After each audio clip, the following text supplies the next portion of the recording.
Welcome to the trailer review of the movie రాజధాని files, acted by Vinod గారు. చాలా కాలం తర్వాత అయితే నటించారనమాట ఆయన.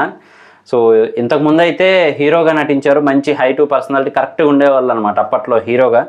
కాకపోతే మరి కొన్ని అనివార్య కారణాల వల్ల మరి ఏమో కానీ ఆయన అయితే హీరోగా తర్వాత ఎక్కువ కాలం చేయలేదు.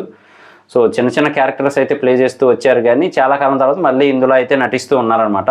ఆ రోజుల్లో మంచి మంచి యాక్టింగ్ స్కిల్స్ అవన్నీ ఆయన ప్రదర్శించేవాళ్ళు. అలాగే దాసరి నారాయణరావు గారికి కూడా అల్లుడుగా అయితే ఒక మూవీలో నటించారు. ఐ థింక్ ప్రెసిడెంట్ అవుతారనమాట ఆయన.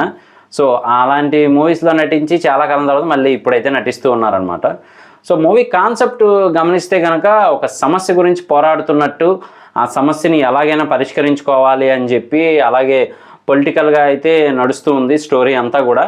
సో మనం ఓన్లీ మూవీ ట్రైలర్ గురించి మాత్రమే మాట్లాడతాము, మూవీకి సంబంధించింది కాబట్టి.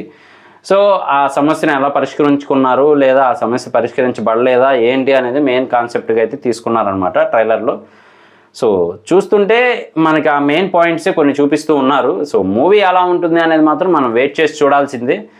సో ట్రైలర్లో మాత్రం క్లియర్ కట్గా గమనిస్తే కనుక వినోద్ గారు, అలాగే వేరే ఆవిడ కూడా చాలా ఫేమస్ యాక్టరే, జై జానకి నాయకాలో రకుల్ గారికి అత్తగా అయితే నటిస్తుంది కదా. సో ఆవిడ ఇద్దరు అయితే పేరుగా నటిస్తూ ఉన్నారు. అలాగే రైతుల సమస్యలని, అలాగే ఆ భూముల గురించి అని, అలాగే రాజధాని గురించి, ఇవన్నీ కూడా అందులో మ్యాక్సిమం కవర్ అయ్యేలా అయితే చూపించారనమాట ట్రైలర్లో.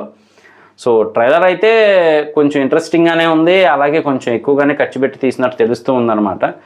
సో మూవీ ఇంకెలా ఉంటుంది, ఎలా అలరిస్తుంది జనాల్ని అనేది మాత్రం మనం వెయిట్ చేసి చూడాల్సిందే. ఈ మూవీ అయితే మాత్రం మనకి 15న రాబోతుందన్నమాట. అది ఎలా ఉంటుంది ఏంటి అనేది మనం కూడా వెయిట్ చేసి చూద్దాం. అలాగే కుదిరితే రివ్యూ కూడా చేయడానికి ట్రై చేద్దాము. ఇలాంటి మరిన్ని ఇంట్రెస్టింగ్ వీడియోస్ కోసం, రివ్యూస్ కోసం మన ఛానల్ వెంటనే సబ్స్క్రైబ్ చేసుకోండి. నేను మీ ప్రసాద్, మళ్ళీ నెక్స్ట్ వీడియోలో కలుస్తాను. Love you all.